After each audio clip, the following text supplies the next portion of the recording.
Alhamdulillah, alhamdulillahi rabbil alamin, wa bihi nasta'in wa ala umuri dunya waddin. Ashhadu an la ilaha illallah wahdahu la syarikalah, al-malikul haqqul mubin, wa ashhadu anna muhammadan abduhu wa rasuluh, sadiqul wa'dil amin. Allahumma sholli wa sallim ala sayyidina wa maulana Muhammadin wa ala alihi wa sahbihi ajmain, amma ba'du. Faya ibadallah, ittaqullaha haqqa tuqatih wa la tamutunna illa wa antum muslimun.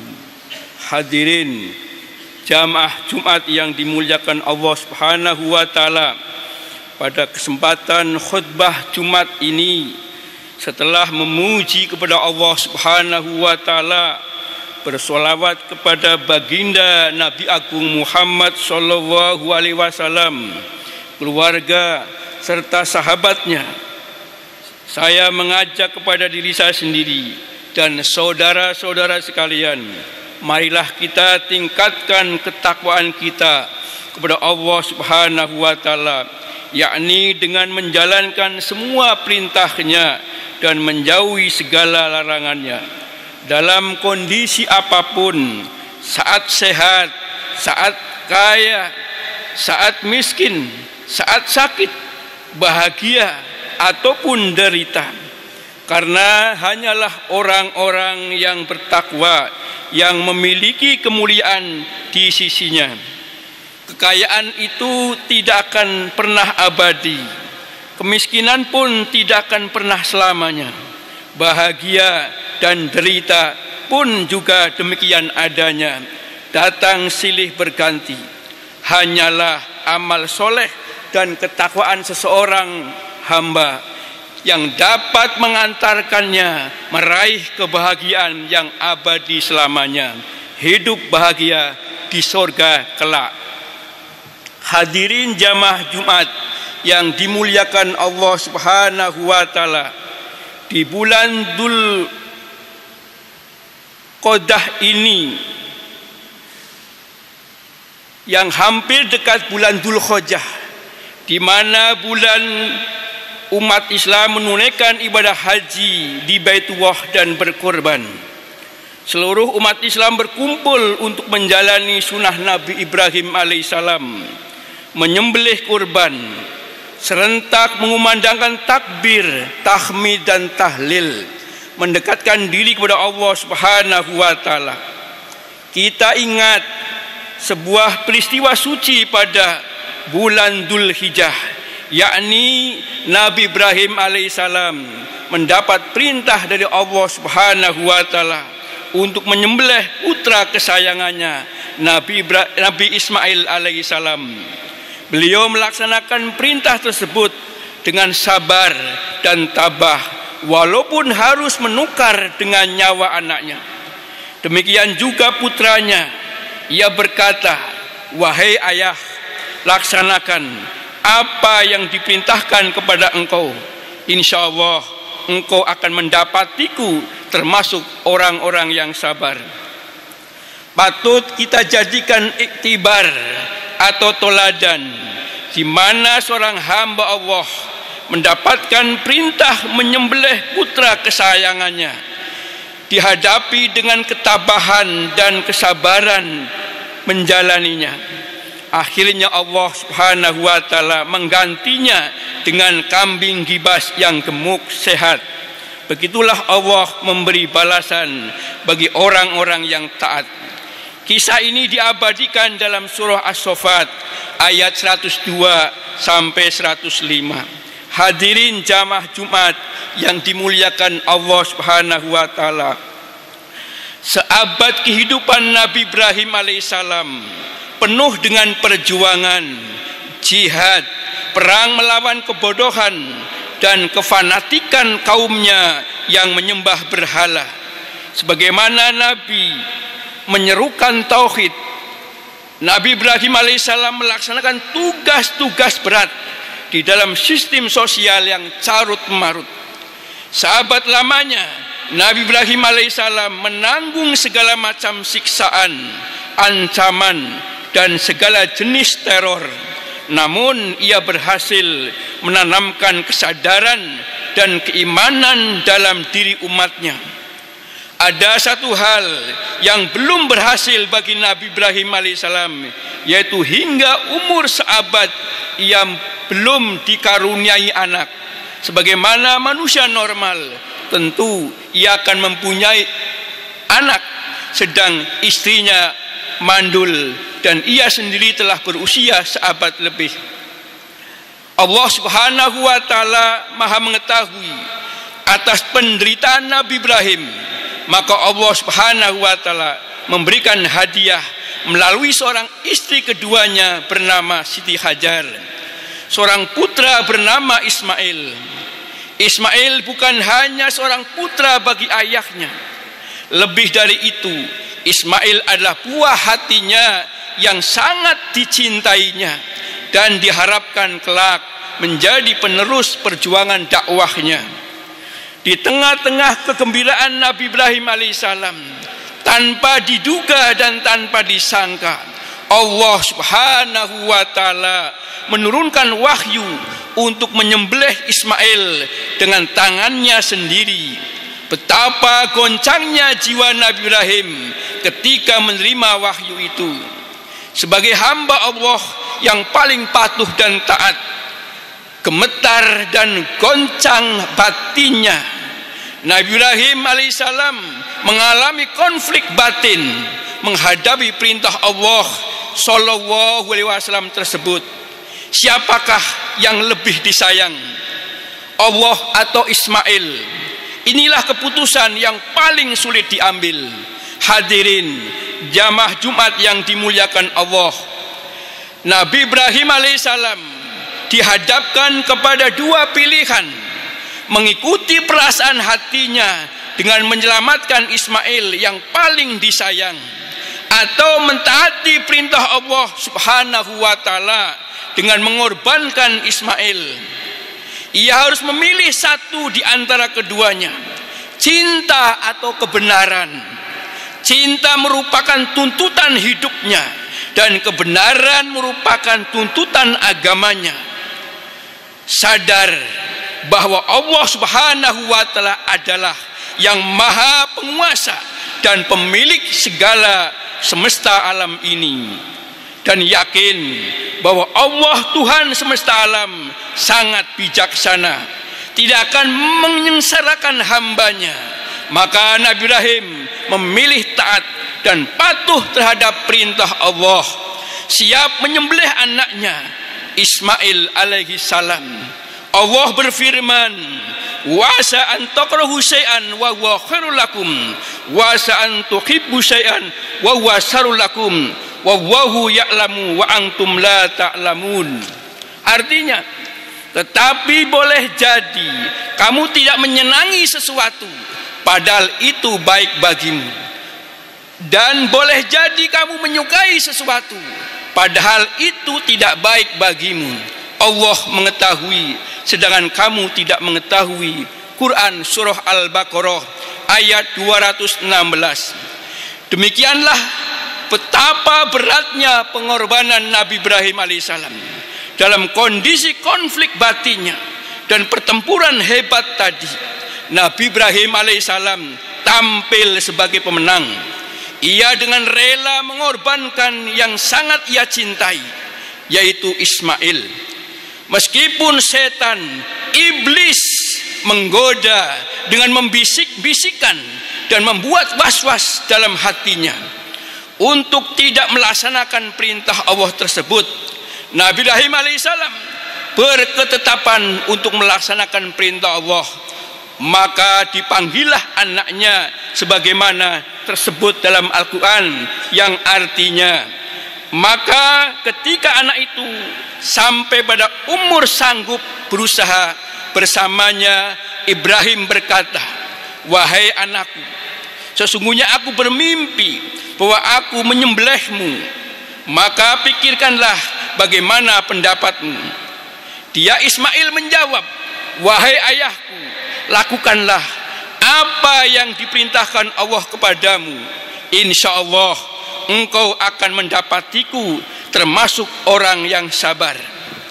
Maka ketika keduanya telah berserah diri dan dia Ibrahim membaringkan anaknya atas pelipisnya untuk melaksanakan perintah Allah, lalu kami panggil dia, wahai Ibrahim, sungguh engkau telah membenarkan mimpi itu. Sungguh demikianlah kami memberi balasan kepada orang-orang yang berbuat baik. Quran surah As-Saffat ayat 102 sampai 105. Ternyata putranya Ismail pun dengan tabah dan sabar memberikan kepatuhan terhadap ayahnya, dan dia siap pula menerima perintah Allah. Demikian pula ibunya Siti Hajar tabah dan sabar menerima perintah Allah Subhanahu wa taala dengan keyakinan bahwa Allah tidak pernah akan menzalimi hambanya. Allah Subhanahu wa taala memang maha bijaksana. Perintah tersebut rupanya hanya untuk menguji keimanan dan keteguhan Nabi Ibrahim alaihissalam, dan akhirnya diganti dengan seekor kambing kibas yang sangat gemuk. Peristiwa tersebut kini disyariatkan bagi kita sekalian, baik dalam ibadah haji maupun ibadah kurban. Hadirin jamaah Jumat yang dimuliakan Allah Subhanahu wa taala. Allah Maha Besar telah memberikan sebuah pelajaran, dan pada hari yang mulia itu marilah kita ambil pelajaran dari kisah suci tersebut.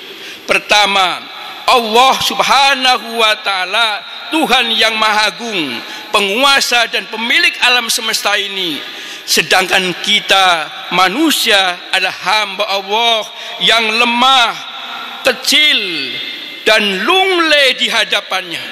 Karena itu sudah selayaknya kita taat dan patuh kepadanya, serta siap melaksanakan perintah Allah Subhanahu wa taala dan mampu mengorbankan kepentingan sendiri meskipun itu yang kita cintai.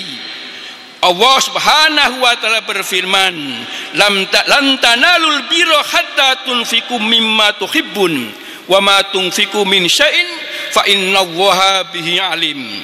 Kamu tidak akan memperoleh kebajikan sebelum kamu menginfakkan sebagian harta yang kamu cintai, dan apapun yang kamu infakkan tentang hal itu sungguh Allah Maha mengetahui. Quran surah Al-Imran ayat 92.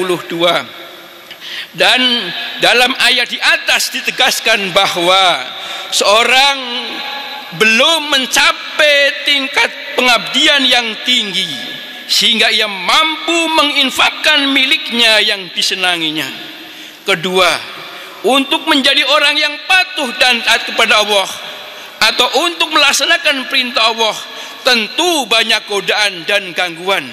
Setan, iblis akan membisik-bisikkan dalam hati kita sehingga kita menjadi was-was dan ragu-ragu. Disinilah kita diuji, apakah kita bisa mengalahkan gangguan setan dan iblis, atau malah kita yang kalah dan tidak mampu membebaskan diri dari godaan setan dan iblis. Kalau kita kalah terus, maka bisa jadi kita menjadi hamba-hamba setan dan iblis. Bulan Dzulhijjah yang akan datang sebentar lagi ini mengingatkan kita agar jangan sampai kita kalah terus.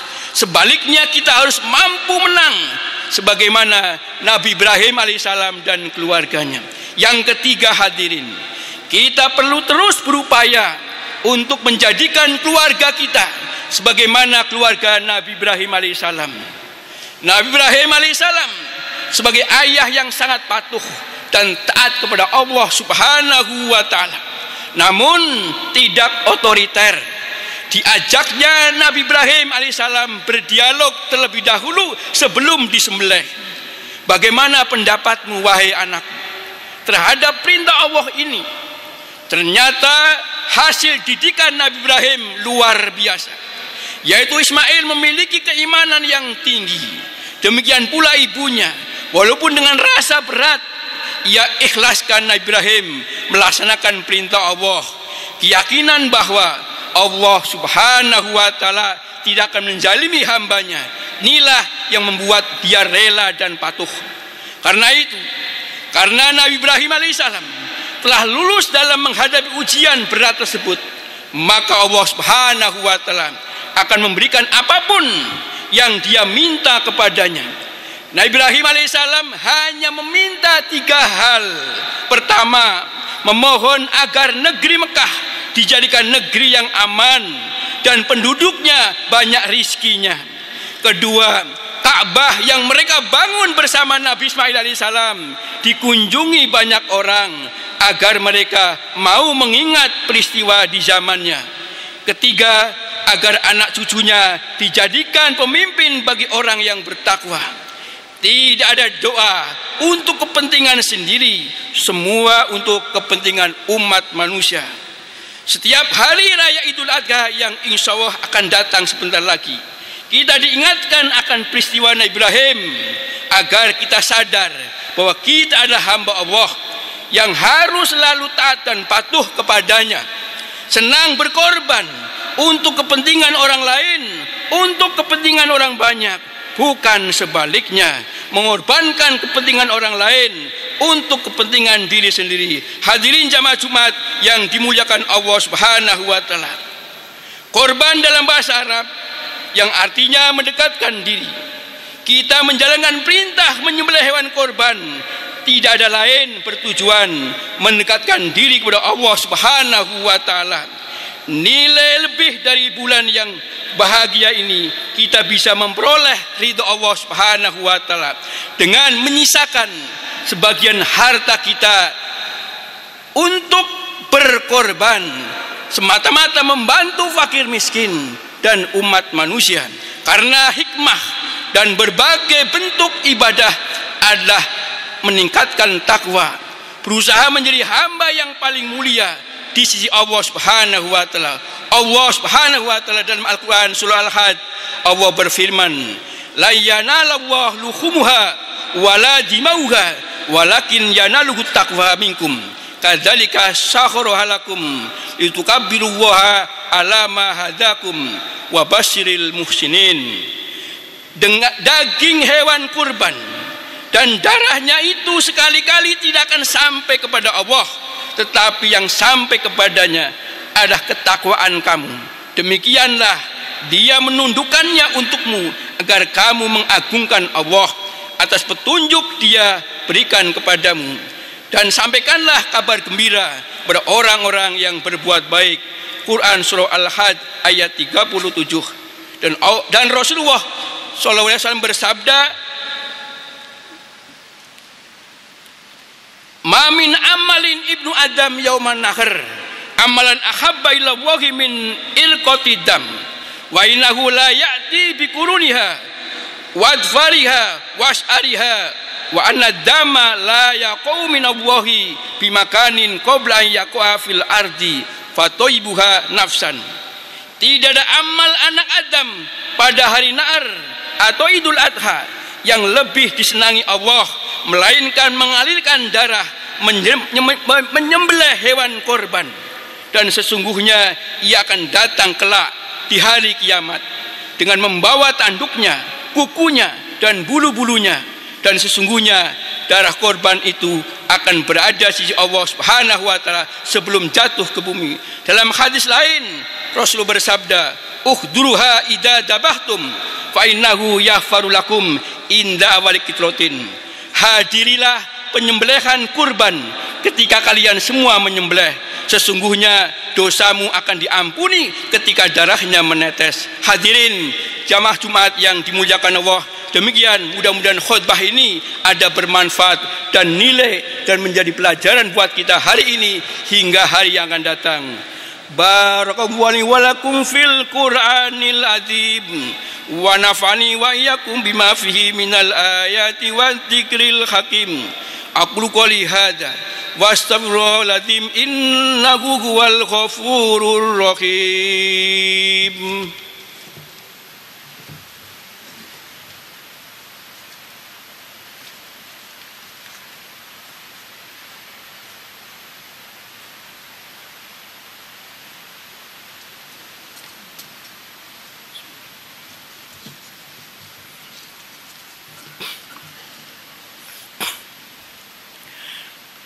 Alhamdulillah. Alhamdulilladzi an'ama alaina bil imani wal islam. Asyhadu an la ilaha illallah al-malikul alam. Wa asyhadu anna Muhammadan abduhu wa rasuluh sayyidul anam. Allahumma sholli wa sallim ala sayyidina Muhammadin wa ala alihi wa ashabihi. Salatan wa salaman daimaini mutalazimaini ala mamariduhuri wal ayam. Wa sallama tasliman katsira. Amma ba'du faya ibadallah ittaqullaha wa hafidu ala ta'ati wa khuduril jumu'i wal jama'at. Qala Allah ta'ala fi kitabil karim, ya ayyuhalladzina amanu idza nudiya lis salati min yaumil jum'at fas'au ila dzikrillahi wa dzarul bai' dzalikum khairul lakum in kuntum ta'lamun. Fa idza qudiyatis salatu fantashru fil ardi wabtahu min fadlillah wadhkurullaha katsiran la'allakum tuflihun. Wa'lamu anna Allah ta'ala shalla ala nabihi qadima faqala ta'ala inna Allah wa malaikatahu yusholluna ala nabi ya ayyuhalladzina amanu shollu alaihi wa sallimu taslima.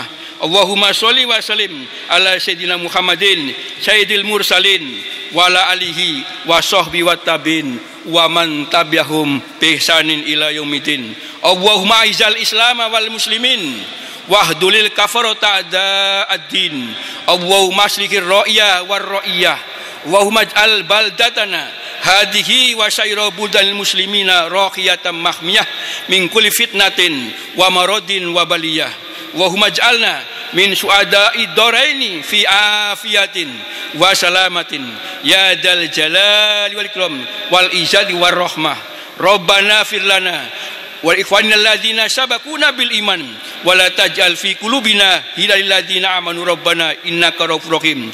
Allahumma fir lil muslimin wal muslimat wal mu'minin wal mu'minat al ahya'i minhum wal amwat innaka sami'un qaribun mujibu da'wat ya qadiyal hajat amin ya rabbal alamin. Rabbana atina fid dunya hasanah wa fil akhirati hasanah wa qina adzabannar. Ibadallah inna Allaha ya'muru bil adli wal ihsan wa ita'i dzil qurba wa yanha 'anil fahsyi wal munkar wa yaghfir ya'idukum la'allakum tadhakkarun. Fadhkurul azim yadhkurkum washkuru ala ni'amihi yazidkum was'alu min fadlihi yu'tikum wa la dzikrullahi akbar. Aqimus shalah.